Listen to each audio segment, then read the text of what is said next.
Welcome back. ભાવનગરના ઘોઘા ગામમાં લોકોને દરિયાઈ પાણીને લઈ હાલાકી પડી રહી છે। દરિયાની પ્રોટેક્શન વોલ તૂટી જતા ભરતીના દિવસે ગામમાં પાણી ઘૂસી જાય છે।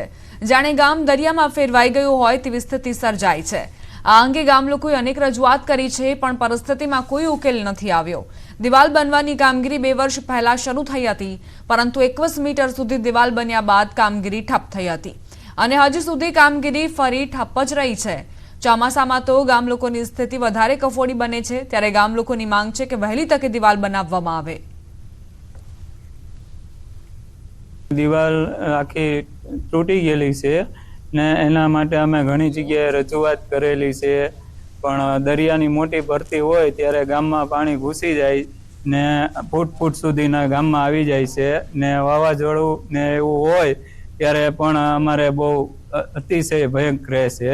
એકમ બીજ ત્રીજ જયારે આવે ત્યારે ઈ જગ્યાએ તો પાણી ઘૂસી જાય છે, પણ ઈ આટલો મોટો જુવાળ હોય 29, 30, 40 ની ટાઈટ નો, ત્યારે તો તમે જોવો ને તો અદ્ધરલી જોવો ને તો એવું લાગે કે અબધું ગામ દરિયાની અંદર ગરકાવ થઈ ગયું છે। અવારનવાર રજૂઆત કરવા છતાં 7-8 વર્ષથી આ એક 21 મીટરનો કટકો બન્યો છે, એનું કામ 2 વર્ષથી ઠપ થઈ ગયું છે। તો હવે આ દિવાલ વહેલામાં વહેલા જો બનાવવામાં આવે। ઉલ્લેખનીય છે કે પુરાતન કાળમાં ઘોઘા બંદર એ 84 વાવટાનું બંદર કહેવાતું હતું, એટલે કે 84 દેશના જહાજો ઘોઘા બંદરે લંગારાતા હતા। ઘોઘામાં દરિયાના પાણીનો કરંટ એ આખા એશિયામાં 2જા નંબરનો સૌથી વધુ કરંટ ધરાવે છે। દરિયાનું પાણી ગામમાં ન આવે તે માટે અંગ્રેજોના સમયમાં ઘોઘા ગામ ફરતે દરિયાઈ સંરક્ષણ દિવાલનું નિર્માણ કરાયું હતું, જે દિવાલ લગભગ 1 કિલોમીટર જેટલી લાંબી હતી।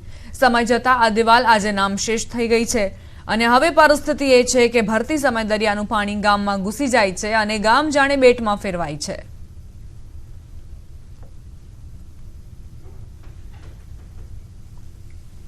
દિવાલને તો ઘણા વર્ષો થઈ ગયા, જૂનવાણી સમયની દિવાલ હતી। આ દિવાલ તૂટ્યાને લગભગ 40 વર્ષ ઉપર થયા છે। જે રીતે 26 મીટરનો પોર્શન નક્કી થયો હતો એ મીટર મંજૂર છે, એ પ્રમાણે દિવાલ થઈ છે। આગામી સમયમાં આપણે રજૂઆત કરેલ છે, ગ્રામજનો અને ગ્રામસભામાં પણ રજૂઆત થયેલી છે આ બાબતે, તો આપણે આગળ ઉપરની કાર્યવાહી અર્થે મોકલશું। લોકો છેલ્લા 20 વર્ષથી દિવાલની માંગ કરી રહ્યા છે, પરંતુ આજ દિન સુધી તેનો ઉકેલ નથી આવ્યો। આ દરિયાઈ દિવાલ સરકારના 3 વિભાગો વચ્ચે અટવાયેલી છે। દરિયાની દિવાલ 1121 મીટર લાંબી છે, જેમાંથી 141 મીટર સુધી દિવાલનો ચાર્જ ગુજરાત મેરીટાઈમ બોર્ડ પાસે છે। 446 મીટર સુધી દિવાલનો ચાર્જ જિલ્લા પંચાયત ભાવનગર પાસે છે, જ્યારે 402 મીટરનો ચાર્જ અલંગ મેરીટાઈમ બોર્ડ હસ્તક છે। જેથી આ દિવાલ બનાવવા માટે 3 વિભાગો વચ્ચે સંકલન સર્જાય તે જરૂરી છે। સંયુક્ત કામગીરી થાય તો જ આ દિવાલ બની શકે તેમ છે। હવે જોવું રહ્યું કે ક્યારે સરકારી વિભાગોમાં સંકલન સધાય છે અને ગામ લોકોને વર્ષો જૂની હાલાકીમાંથી મુક્તિ મળે છે। દિવાલનો પ્રશ્ન તો ઘણા ટાઈમથી છે, પણ એમાં સરકારે આપણને ગ્રાન્ટ રીતે ફાળવેલી છે, પણ કામ લગભગ શરૂ થયું ને અત્યારે લગભગ બંધ હાલતમાં છે। એટલે આની માટે અમે પણ તપાસ કરીશું કે આ કેમ બંધ પડ્યું છે અને વહેલી તકે આ દિવાલનું કામ થાય। સૌરાષ્ટ્રનું એક સમયનું ધમધમતું બંદર એટલે કે ઘોઘા બંદર, અહીંથી મરી મસાલાના જે નિકાસો થતા હતા ત્યારે આ ઘોઘાના દરિયામાંથી અસંખ્ય વાહનો અને અસંખ્ય મોટા જહાજોની અવર જવર થતી હતી। ત્યારે આ ઘોઘાના દરિયાને જે પ્રોટેક્ટ કરતી દિવાલ છે તે દ્રશ્યમાં દેખાય છે, ઘણા દાયકાઓથી ધરાશય થઈ ગઈ છે। આ ધરાશય ખાવાના કારણે ગામના જે નીચાણવાળા જે મોવરાના જે વિસ્તાર છે ઘોઘાના, ત્યાં ભરતીના સમયે 1-1.5 ફૂટ જેટલું પાણી આવી જાય છે, લોકોને હાલાકીનો સામનો કરવો પડે છે।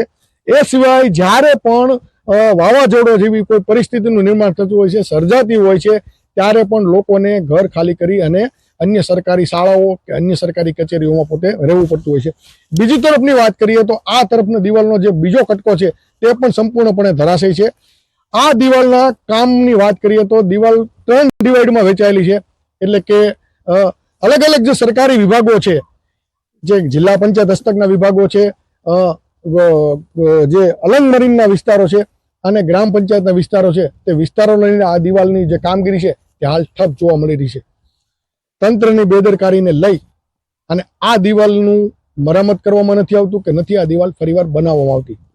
ગામના લોકો ઘણા દાયકાઓથી હજી સુધી પણ આ જે પીડામાંથી મુક્તિ મેળવી શક્યા નથી।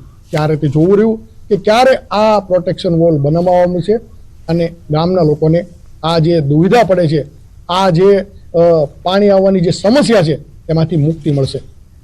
નીતિન ગોહિલ, ન્યૂઝ 18 ગુજરાતી, ઘોઘા. સમાચાર ખેડાથી પોલીસે ડીજે વાળા પર લાલાંક કરી. ખેડા શહેરના કેમ્પ વિસ્તારમાં બે ડીજે વચ્ચે હરીફાઈ થઈ. લગ્ન પ્રસંગમાં 2000 થી વધુ લોકોનું ટોળું હતું. આ દરમિયાન વરપક્ષ અને કન્યા પક્ષના ડીજે વચ્ચે હરીફાઈ જામી. એસકે ડીજે ખુમરવાડ અને બીજું વીઆર ડીજે ટુંડેલ ખૂબ જ ઊંચા અવાજે ડીજે વગાડતા હતા, જેને કારણે સ્થાનિકોએ 100 નંબર પર જાણ કરી હતી અને પોલીસે બંને ડીજે વિરુદ્ધ ગુનો નોંધ્યો હતો અને આગળની કાર્યવાહી હાથ ધરી હતી. અલગ રાજ્ય ભીલ પ્રદેશની ફરી માંગ ઉઠી. આદિવાસી નેતા અને ધારાસભ્ય ચૈતર વસાવાએ સાગબારાના નાનીનાલ ગામ પાસે યોજાયેલા કાર્યક્રમમાં માંગ કરી. ધારાસભ્ય ભાષણમાં કહ્યું કે આપણી જમીનો બચાવવા આપણે આગળ આવવું પડશે. વન વિભાગ દ્વારા આપણા લોકોના મકાનો, ઝૂંપડાઓ તોડી રહ્યા છે. ભીલ પ્રદેશની લડાઈ માટે જાતિ, સંપ્રદાય, ધર્મને બાજુ પર મૂકી સાથે આવવું પડશે. સમાજના 50% લોકો આ મામલે તૈયાર થયા છે. હજુ લોકોને જાગૃત કરવાના છે.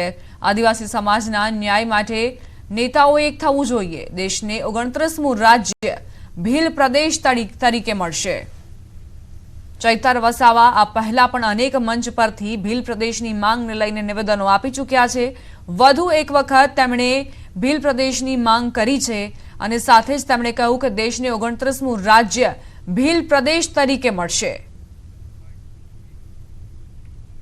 આજે 50% લોકો જાગી ગયા છે. પોતાની પાર્ટી, પોતાનું સંગઠન, પોતાનું ધર્મ સંપ્રદાય ઘરે મૂકીને ભીલ પ્રદેશની માંગ સાથે સહમત બન્યા છે. ત્યારે આવનારા દિવસોમાં પણ આ ભીલ પ્રદેશની લડતને આગળ જવા માટે, આગળ ધપાવવા માટે આગળ આવવું પડશે. આ સાથે જ બુલેટિનમાં અત્યારે બસ આટલું જ. વધુ અપડેટ્સ માટે આપ જોતા રહો ન્યૂઝ 18 ગુજરાતી.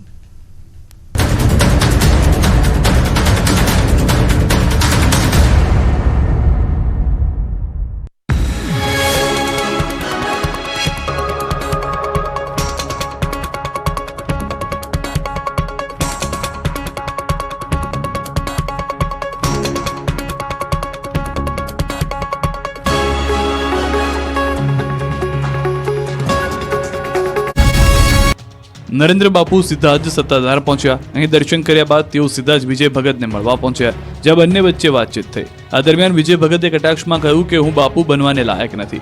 છેલ્લા ઘણા દિવસથી ચોટીલા સ્થિત આફાગીગાનો ઓટલાનો મહંત નરેન્દ્ર બાપુ દ્વારા વિજય ભગત પર વ્યભિચારના ગંભીર આરોપ લગાવાઈ રહ્યા છે. ખુલ્લામાં ચર્ચા કરવા માટે અનેક પડકાર ફેંકવા છતાં વિજય ભગત દ્વારા કોઈ પહેલ કરવામાં નથી આવી. આ દરમિયાન ખુદ નરેન્દ્ર બાપુ સત્તાધાર પહોંચ્યા, જ્યાં વિજય ભગતને ખુદને જઈને નરેન્દ્ર બાપુએ ચર્ચા માટે પડકાર ફેંક્યો. બીજી તરફ વિજય ભગત તથા આફાગીગાના પરિવારજન તરફથી તમામ આરોપોને નકારી કાઢાયા છે. સ્થાનિક સ્વરાજની ચૂંટણી જાહેર થતાની સાથે જે ફરી એકવાર કોંગ્રેસ અને આમ આદમી પાર્ટી વચ્ચે ગઠબંધન થવાનો ગણગણાટ શરૂ થયો છે.